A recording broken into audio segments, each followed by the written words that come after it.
नमस्कार दोस्तों, आशा करता हूँ कि आप स्वस्थ व सुखी होंगे। एसएससी सीपीओ के फिजिकल आपके कंप्लीट हो चुके हैं और कंप्लीट हो जाएंगे, कल तक कंप्लीट हो जाएंगे। जिनका फिजिकल हो चुका है, क्लियर हो चुका है, उनको बधाई हो। और जिनका नहीं हुआ है कोई बात नहीं। अब जिनका क्लियर हो चुका है उसके लिए मैं आगे का प्रोसेस बता देता हूँ। और कुछ जो क्रिटिसिज्म जो मेरे पिछली वाली वीडियो से आए हैं लाइक रिगार्डिंग हाइट कैसे बढ़ाने का, पुशअप वगैरह का, तो मैं उसकी भी क्लैरिफिकेशन दे देता हूँ। और ड्राइविंग लाइसेंस के बारे में भी कुछ बता देता हूँ कि आपसे अगर नहीं मांगा गया है तो क्या आपको करना है। सारे तो वीडियो में बने रहें। कितने बच्चे पास हुए हैं पिछले साल का अगर हम डाटा निकालें तो 16,000 बच्चे पास हुए थे एसएससी सीपीओ के फिजिकल में। और जिसमें से 90% मेल थे और 10% फीमेल थे।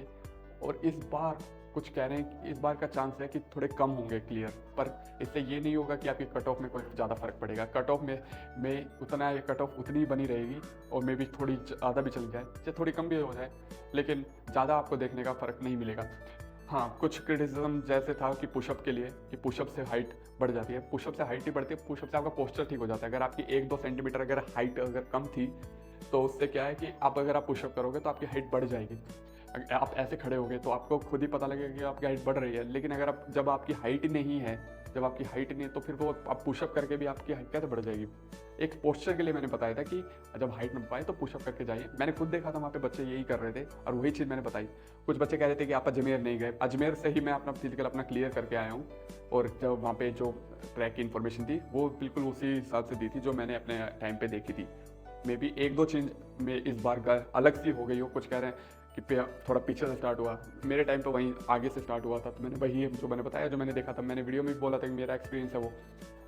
ड्राइविंग लाइसेंस कह रहे कि मांगा नहीं गया। ड्राइविंग लाइसेंस अगर आपसे मांगा नहीं गया तो क्या करना है कि आपको अब ज़्यादा एंजाइटी नहीं लेकर करना है। और आपको अगले जब आपका मेडिकल होगा आपको उसमें लेके जाना है अपना ड्राइविंग लाइसेंस। क्या होता है, कोई भी आपसे ड्राइविंग लाइसेंस या कोई और डॉक्यूमेंट वहाँ पे मांगता नहीं है। आपका फिजिकल के टाइम में भी और मेडिकल के टाइम में भी जब आप लेके जाओगे कोई भी आपको डॉक्यूमेंट नहीं मांगता है। मैंने भी देखा था कि वहाँ पे नहीं मांग रहे थे, फिर भी मैंने खुद ही लगा दिया था जाके, क्योंकि हर चीज़ आपकी नोटिफिकेशन में लिखी हुई है।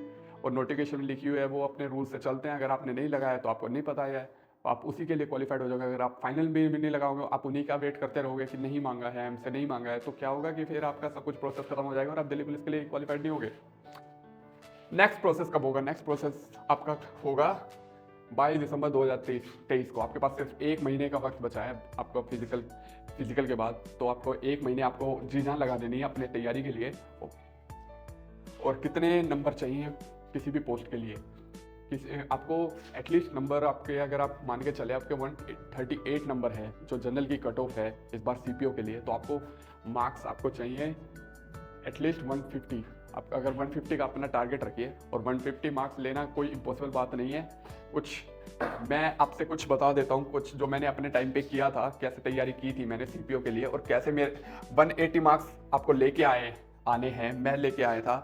तो उसके लिए आपको क्या करना है कि ज़्यादा कुछ नहीं पढ़ना है। आपको 10 बुक आपको नहीं पढ़नी है। अगर 10 बुक आप पढ़ोगे तो आपका पेपर नहीं क्लियर हो पाएगा। आपको उतना ही पढ़ना है जो आपको बस रिलेवेंट पढ़ना है, इंपॉर्टेंट पढ़ना है और जस्ट उसकी प्रैक्टिस करनी है। और आप देखना आपके मार्क्स भी 180 प्लस एटलीस्ट आ ही जाएंगे। 180 प्लस आ जाए, 190 आ जाए तो कोई हैरानी बात नहीं है। सिर्फ 1 महीना है, 1 महीना भी काफ़ी टाइम है। तो 4 चीज़ें जो आपको करनी है। आपको प्लिंट टू पैरामाउंट बुक है बाय नीतू सिंह मैम, इस बुक को आपको पढ़ना है। मैंने मतलब और भी मैंने भी किसी और टीचर से यही पता लगा था, मैंने भी यही चीज़ पढ़ी और मैंने खुद ही पाया कि हाँ ये ठीक है, रिलेवेंट है। ज़्यादा और जगह हाथ पाँव मारने की जरूरत नहीं है। तो इसकी प्लिंट टू पैरामाउंट की वॉल्यूम 1 जो बुक आती है नीतू सिंह मैम की, आपको वो बुक करनी है।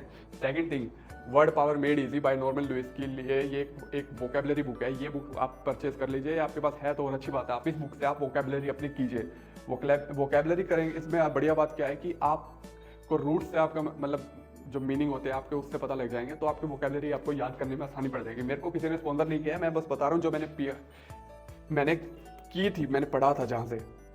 तीसरी चीज़, आपको प्रीवियस ईयर की कोई भी बुक ले लेनी है। प्रीवियस ईयर आपको करने हैं एसएससी के जितने भी प्रीवियस ईयर अब तक होते हैं सारे पेपर के, आपको उनकी प्रैक्टिस करनी है। 2 साल वाले प्रीवियस ईयर आपको कर लेने हैं।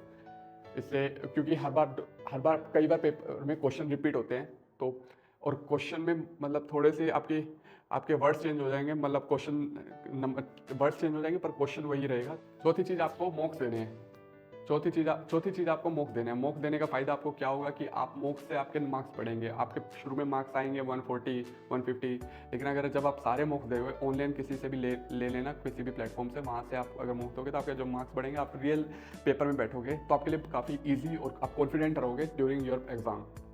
यही चीज़ थी जो मैंने आपसे मतलब बतानी थी। और स्टिल आपको कोई डाउट है तो आप मेरे को इस वीडियो के कमेंट सेक्शन पूछे, मैं मिलूँगा आपसे अगली वीडियो में।